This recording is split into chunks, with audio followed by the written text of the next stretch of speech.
Hey Bible readers, I'm Tara Lee Cobble, and I'm your host for the Bible Recap.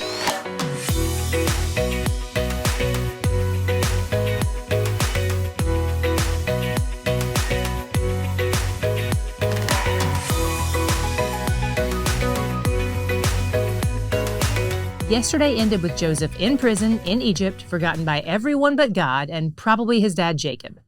Today we open with Pharaoh, the king of Egypt, having a pair of weird dreams. They bothered him because, as we talked about yesterday, the ancient Near East cultures believed that dreams were messages from God. So Pharaoh called for his magicians to interpret these dreams. First of all, don't think David Blaine-type magicians, think Hollywood medium-type magicians. They were more like spiritual mediums who would interpret signs and omens. But second of all, and in general, I should point out that consulting mediums and spiritists is ill-advised. We'll see that here, but also throughout Scripture. Pharaoh's magician mediums were useless. It was all part of God's plan to help the cupbearer remember that Joseph exists and is really good at this dream interpretation thing. After all, Joseph had delivered God's interpretation of the cupbearer's dream and the chief baker's dream a couple years earlier. So the cupbearer fills Pharaoh in on this, and Pharaoh has Joseph brought to him quickly, but not before a shave, because those Egyptians love a bald head. Pharaoh asks Joseph for an interpretation, and Joseph makes it clear that this is not some skill he possesses, but that it is, in fact, a gift from God. Pharaoh shares the dreams with Joseph, who then, without missing a beat, tells him what they mean. There will be 7 years of agricultural abundance in Egypt, and then there will be 7 years of famine in that part of the world. And it's all about to happen real soon. Then, after his dream interpretation, Joseph drops some wisdom on Pharaoh. He basically says, because this is happening soon, you should put someone in charge of preparation. That person should store up 20% of all the harvest during the abundant years. Pharaoh asks around about who should fill this role and decides that this Hebrew guy who is both discerning and wise, he should be the one in charge. So he puts Joseph in charge of everything in his house. Pharaoh gives him some new clothes, which honestly just makes me nervous for Joseph at this point because this doesn't usually go well for him. Pharaoh gives him a new car, basically, and a gold chain, and puts a signet ring on him. This is like the signet ring we talked about with Judah, the one Tamar got from him, except it was a ring. These rings were like signatures that you had to press into melted wax when you sign and seal a document. So it's a big deal that Joseph could sign documents for the king. By this time, Joseph is 30 years old. When he was sold into slavery by his brothers, he was 17, so he suffered for 13 years. But God has brought him to a place of abundance and power. Pharaoh also arranges a marriage between Joseph and a woman from a prominent local family. While Joseph is busy storing up immeasurable amounts of food during the 7 years of abundance, he also fathers 2 children with his new wife and names them Manasseh and Ephraim. We'll be seeing those names a lot in our reading. Both of their names have meanings that signify Joseph's gratitude. By the time the 7 years of abundance end, Joseph is 37. It's now been 20 years since his brothers sold him into slavery. Cut to Jacob, his father, back in Canaan with the 11 sons in need of food.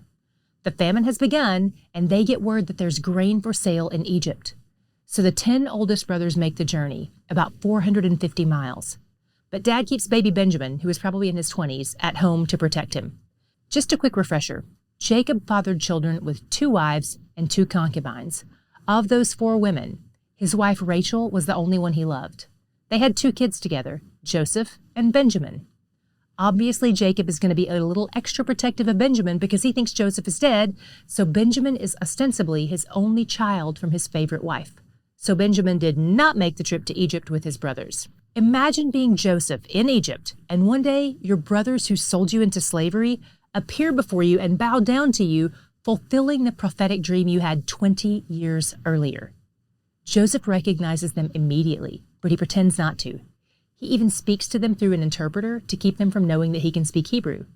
He's pretty mean to them at first, even accusing them of being spies. At first, it's hard to tell if he's being vindictive or if he has other motives at play here, but all that eventually becomes clear. They tell him they are 10 of 12 brothers from Canaan and that one is home and one has died. But Joseph acts like he doesn't believe them. He says that they have to prove that they aren't spies by bringing back the youngest brother.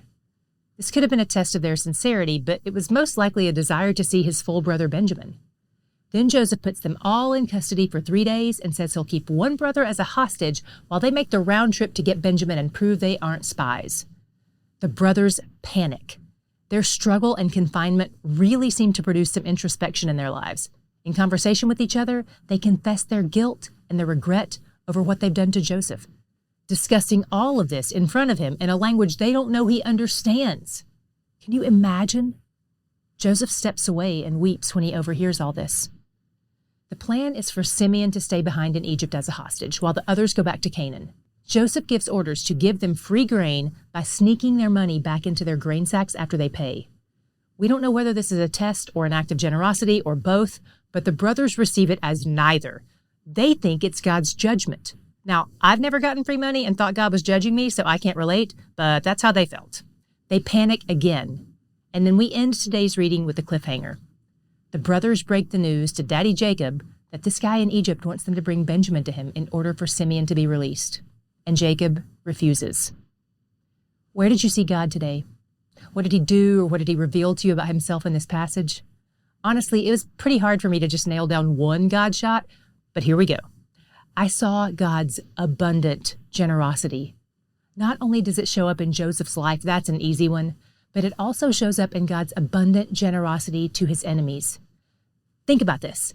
In Egypt, a land that did not worship him, a land that had enslaved his people, a land whose very name serves to represent his enemies throughout Scripture, he sent one of his people to warn them about a famine and make a way to feed them. And then there's his generosity to Joseph's brothers through Joseph himself. They not only get grain, but they get their money back. What appeared to be tragic and prompted fear in them was actually a double portion that God generously provided. But maybe you're in the famine right now, and there's no end in sight. You don't have the benefit of a 7-year timeline, and it doesn't seem like God is being generous. Let me encourage you with Joseph's story. I'm sure being in power is great, and having your own chariot is awesome, but even in the pit and the prison, Joseph knew that he could access some very real sense of joy because God was with him. And he's where the joy is. I love doing these 7-minute recaps of Scripture, but I also really love digging deep into a text and exploring it further and then talking about it for longer. Every year, I speak at college chapel services, women's retreats, conferences, camps, any place that has air conditioning, and I have a passport, so I'm happy to travel abroad too. I'd love to hear from you about being a part of your event.